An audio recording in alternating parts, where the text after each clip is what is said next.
Hello বন্ধুরা, সকলকে স্বাগত জানাই আমাদের গল্পের চ্যানেলে। আজকে আমাদের গল্পের চ্যানেলের উপস্থাপনা হলো খুনি নামক গল্প।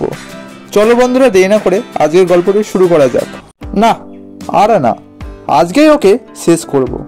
অনেক কাঁদিয়েছে আমায়, ওকে শেষ না করলে শান্তি পাবো না। ছোটবেলা থেকেই আমার প্রতিশোধ স্পৃহা ভয়ঙ্কর।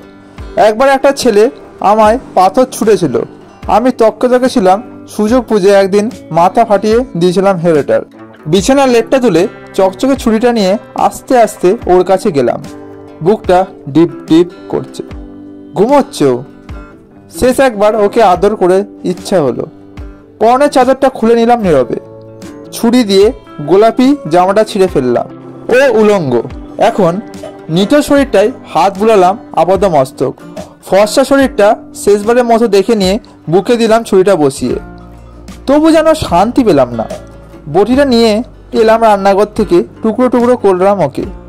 যদিও আমার হৃদয়ে ওর কোনো অস্তিত্ব নেই, তবু চোখের ফোন দিয়ে দুফোঁটা জল গড়িয়ে পড়ল। কেউ যাতে গন্ধ না পায় তাই সুগন্ধি মশলা মিশিয়ে দিলাম।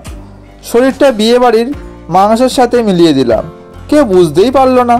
কি ভাবছেন, আমার ফাঁসি হলো না কেন? আরে মশাই, পেঁয়াজ খুন করে কেউ কি ফাঁসি কাটে ঝোলে? যান গিয়ে পেঁয়াজ দিয়ে মুড়ি খান। পেঁয়াজ খুন করলেও কেউ আপনাকে ফাঁসি কাটে লটকাবে না। বন্ধুরা, আমার মনে হয় প্রথম দিকে গল্পটি আপনাকে ভয় পাই দিয়েছিল, কিন্তু শেষে বিষয়টা মজার ছিল।